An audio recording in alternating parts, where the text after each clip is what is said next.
बहुत ही पुण्यकर्मी प्राणियों को मानव शरीर प्राप्त होता है। उससे भी पुण्यकर्मी प्राणी वे हैं जो परमात्मा की तलाश में, खोज में लगे हैं, और उनसे भी पुण्यात्मा वो प्राणी हैं जिनको सतगुरु मिल गए। तो पुण्यात्माओं, आप उन तीसरे नंबर की, यानी गुड, बेटर, बेस्ट, ये बेस्ट आत्मा हो परमात्मा की, आपको सतगुरु मिल गए। अब आपका ये अंतिम जीवन होगा यदि आप आजीवन इस सत भक्ति पर दृढ़ रहे, नियमित रहे, आप सतलोक चले जाओगे। आप आज से नहीं लगे हो भक्ति के लिए, परमात्मा के लिए, आप युगों युगों से लगे हो। आप भक्ति मार्ग पर लगे हो, लेकिन बीच में गफलत कर जाते हो। किसी भी कारण से आपका इस भक्ति मार्ग से पैर फिसल जाता है, आप फिर यही काल के गड्ढे में, घेरे में पड़े रह जाते हो, और फिर से प्रयत्न करते हो इस घेरे से निकलने का, इस कुएं से निकलने का। तो अब आपका प्रयत्न, अब आपका जो इस काल के घेरे से निकलने का ये लास्ट स्टेप रह रहा है। यदि इससे फिर फिसल गए तो हजारों युगों तक आप इस स्टेप पर नहीं आ पाओगे, इस चरण में नहीं आ पाओगे।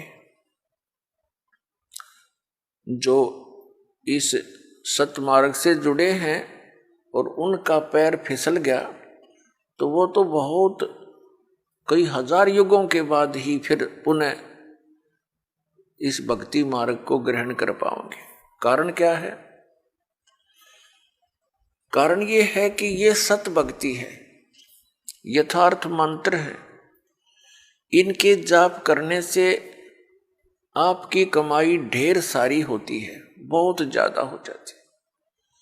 और इसका हमने संग्रह करके सतलोक जाना था इस भक्ति की कमाई के बल से,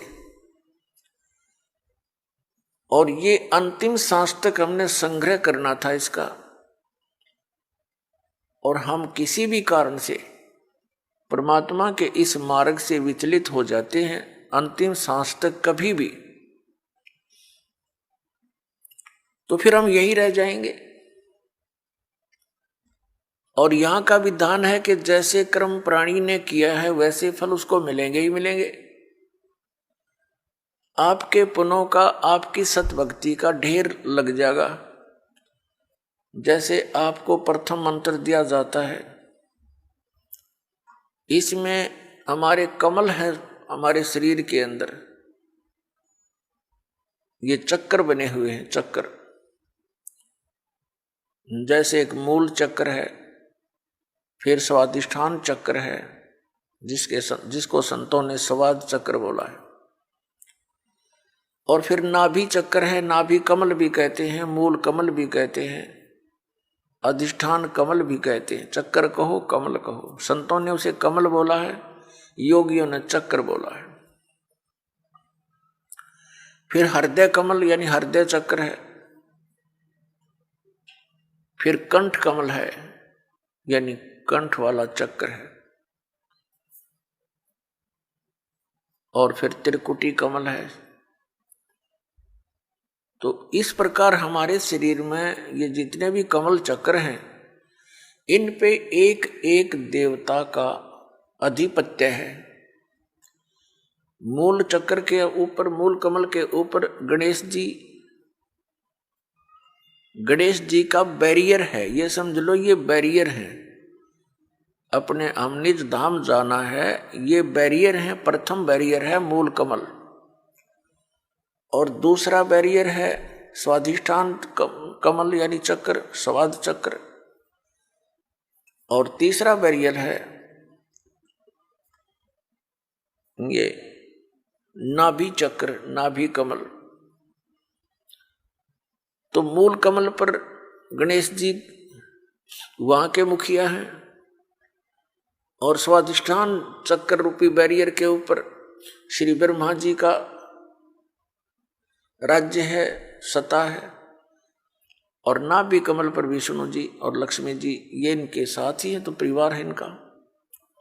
ब्रह्मा जी के साथ उनकी पत्नी सावित्री है। और फिर हृदय कमल पर भगवान शिव और पार्वती यहाँ के ये अधिकारी हैं। और कंठ कमल में श्री दुर्गा जी। तो इस प्रकार हमने कंठ कमल तक जितने भी ये बैरियर हैं, इनसे पार होने के लिए आपको ये मंत्र दे रखे हैं, प्रथम मंत्र। तो इनकी भक्ति कमाई करके आप जब इन बैरियरों के पास निकट जाओगे तो आपके बैरियर का मार्ग साफ मिलेगा। और आपकी जो कमाई आपने प्रथम मंत्र में इन देवों की जो मजदूरी की है, साधना की है, ये आप वहां इनका टैक्स देते हुए चलोगे। इस प्रकार हमने सतलोक जाने में ये सहयोगी होते यदि हम इस भक्ति पर लगे रहे अंतिम सांस तक।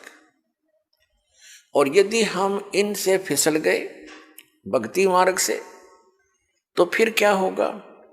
आप जी ने जो गणेश जी की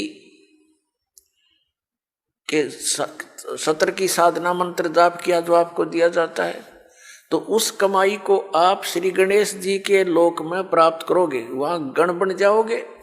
और जब आपके इस मंत्र की कमाई खत्म हो जाएगी उस लोक में,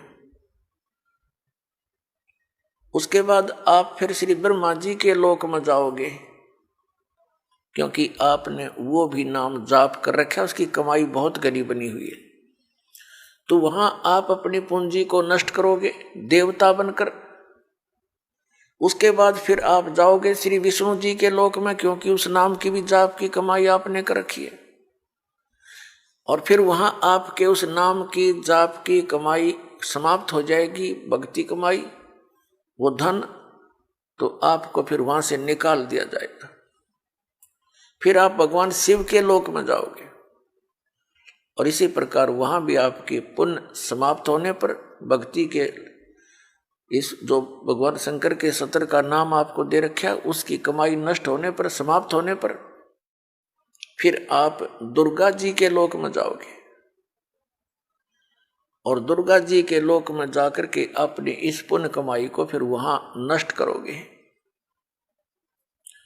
तो इस प्रकार आपको ये पृथ्वी पर नहीं आने देगा, क्योंकि आप इतने पुण्य बन जाएंगे आपके। और पृथ्वी पर आए बिना भक्ति मिले नहीं। और भक्ति मिलेगी इस कलयुग के अंदर, सतयुग त्रेता द्वापर में आप इस भक्ति को नहीं करते, क्योंकि आप स्वयं ही जो साधना कर रहे होते उसे आपको लगता होता है कि हम बहुत सुखी हैं। और फिर आपको जो सतनाम दे रखा है, जो 2 अक्षर का, जिसमें एक ओम मंत्र है, ये ब्रह्म का। पुण्यात्माओं, एक ही जड़ी होती है, उसके प्रयोग की विधि में अंतर होने से उसका गुण बदल जाता है। तो यही समझ लेना कि जो मंत्र आपको प्रथम मंत्र में दिए हैं, वहां उस विधि से जाप करने से उसका गुण वही है।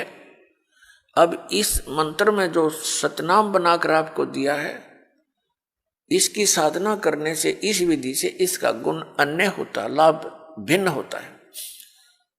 कई बोली आत्मा, क्योंकि हम युगों युगों से अज्ञान से परिपूर्ण हैं, अब ये तत्व ज्ञान प्राप्त हुआ है तो हम वकील बन जाते हैं उस अज्ञान आधार से।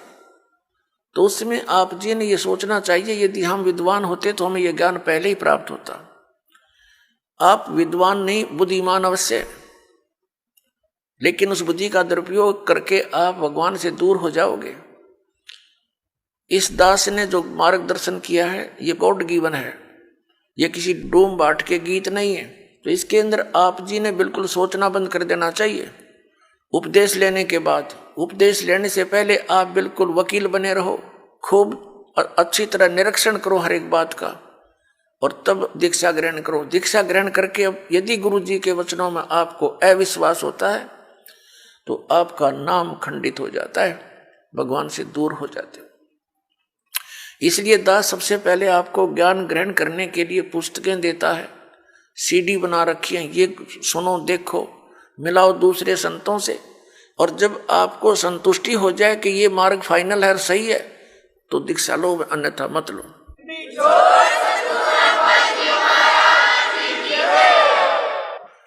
तो जो दास फिर आपको जो भी ज्ञान दे, आप एक अच्छे विद्यार्थी की तरह निसंशय होकर सुनो, श्रद्धा से सुनो, ब्लाइंड। अब आप देखिए जगत गुरु तत्वदर्शी संत रामपाल जी महाराज जी के मंगल प्रवचन शुभ भारती टीवी चैनल पर।